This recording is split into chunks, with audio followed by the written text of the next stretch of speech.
Sir, this is a private military wedding. You can't just walk in here dressed like that. The security guard says a 79-year-old Thomas Mitchell approaches the ornate church entrance where General Patterson's daughter is getting married. The crowd of high-ranking officers and their families in formal military dress uniforms stare and whisper. Someone mentions calling security about the confused homeless man. Thomas's weathered hands adjust the small silver star pin hidden beneath his thrift store suit jacket, a reminder of the night he saved General Patterson's life in Vietnam 45 years ago. What happens next will leave you speechless.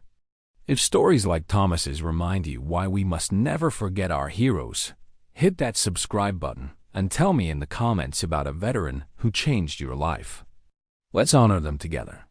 Thomas had almost thrown away the wedding invitation when it arrived 2 weeks ago. General Patterson's daughter was getting married, and somehow his name had made it onto the guest list. He hadn't spoken to the general in 30 years. St. Michael's Cathedral was magnificent. White flowers lined the entrance, and military officers in dress uniforms filled the steps. Thomas felt out of place in his worn suit from Goodwill, but the invitation had said he was welcome. Security guard Dave Miller was checking names at the entrance. When he saw Thomas approaching slowly, he immediately became suspicious. "Excuse me, sir. Do you have an invitation?" Thomas pulled out the crumpled envelope. Dave looked at it briefly and shook his head. "Sir, this has to be some kind of mistake. This is a very exclusive military wedding. Are you sure you're in the right place?" Thomas looked confused. "It has my name on it. Thomas Mitchell." Dave glanced at Thomas's cheap suit and scuffed shoes. "Look, maybe someone was playing a joke on you. These are all high-ranking military officials and their families. I was invited," Thomas said quietly. By now, other guests were starting to notice the commotion. A group of colonels and their wives stopped talking to watch. Dave stepped closer. "Sir, I'm going to have to ask you to leave. You're clearly not supposed to be here." Thomas felt his cheeks burning with embarrassment. "But the invitation, listen, old man," Dave said loudly. "I don't know how you got that invitation, but there's no way someone like you belongs at General Patterson's daughter's wedding." The whispers from the crowd grew louder.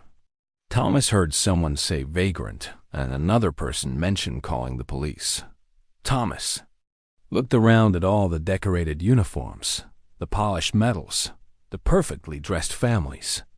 He felt like a fool. "Maybe you're right," Thomas whispered. "Maybe I shouldn't be here." Dave nodded smugly. "That's what I've been trying to tell you." Thomas turned to leave, but then a voice cut through the crowd like a knife. "What the hell is going on here?" Everyone turned to see a Navy commander in full dress whites pushing through the crowd. Commander Sarah Williams, about 45, with ribbons covering her chest. Her face showed complete outrage. She marched straight to Dave. "Did I just hear you tell this gentleman he doesn't belong here?"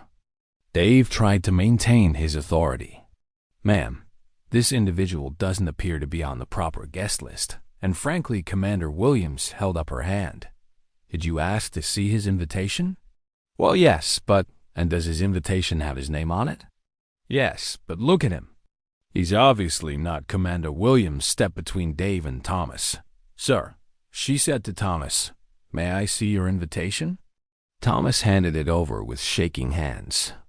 Commander Williams read it carefully. "Thomas Mitchell," she read aloud. +1. Personally invited by General Patterson. She looked up at the crowd of officers who had been watching the confrontation. "Does anyone here know who Thomas Mitchell is?" she asked loudly. The crowd murmured, but no one answered. Commander Williams turned back to Thomas. "Sir, would you mind telling these people what you did in Vietnam?" Thomas shook his head. "It was a long time ago. It doesn't matter now. It matters to me," Commander Williams said firmly. "And it should matter to every person here." She faced the crowd again. "Ladies and gentlemen, I want you to meet Staff Sergeant Thomas Mitchell, United States Army, Vietnam veteran, 1968 to 1970. The murmuring died down. On March 15, 1969, Commander Williams continued. Sergeant Mitchell's unit was ambushed near Dao. Mang, their commanding officer, a young lieutenant colonel named James Patterson, was severely wounded and trapped behind enemy lines. Thomas looked up in surprise. How did she know about that? While the rest of the unit was forced to retreat, Commander Williams said, Sergeant Mitchell made the decision to go back for his wounded commander, alone. The crowd was completely silent now. For 6 hours, Sergeant Mitchell evaded enemy patrols while carrying Lieutenant Colonel Patterson to safety. He was shot twice but refused medical attention until his commanding officer was secured. Commander Williams pulled out her phone and showed it to the crowd. I just looked up the citation, she said. Staff Sergeant Thomas Mitchell was awarded the Silver Star for extraordinary heroism in combat. She turned to Thomas. Sir, would you show them your medal? Thomas hesitated, then pulled back his jacket to reveal the small silver star pin. The crowd gasped. Several officers stepped forward to get a better look.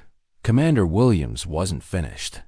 The wounded officer that Sergeant Mitchell saved that day was Lieutenant Colonel James Patterson, who is now General Patterson, the father of the bride. Dave's face went completely white. The crowd began murmuring in amazement. So when you tell this hero that he doesn't belong here, Commander Williams said to Dave, you're insulting the man who saved the life of the person whose daughter is getting married. Today, she turned to address the entire crowd. This man risked everything to save his commanding officer. He came home to a country that didn't appreciate his sacrifice, worked quietly for decades without recognition, and probably never told anyone about his heroic actions. Thomas wiped tears from his eyes. He hadn't expected this. Commander Williams continued. How many of us can say we've saved a life under enemy fire? How many of us have shown that kind of courage and loyalty? Several colonels stepped forward to shake Thomas's hand. Their wives apologized for their earlier whispers. Dave looked mortified. Sir, I'm so sorry. I had no idea. Thomas nodded graciously. You couldn't have known just then. The church doors opened, and General Patterson himself appeared.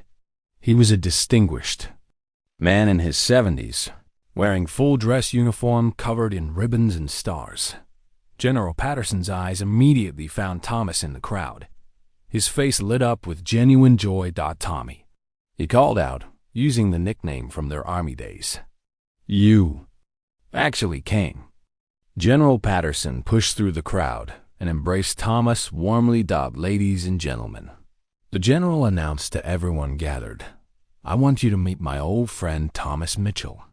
This man saved my life in Vietnam, and I've been trying to find him for 30 years to properly thank him. He turned to Thomas.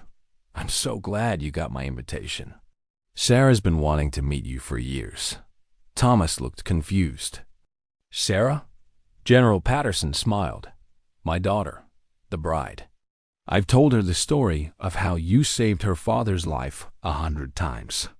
She insisted you be at her wedding. Commander Williams stepped forward.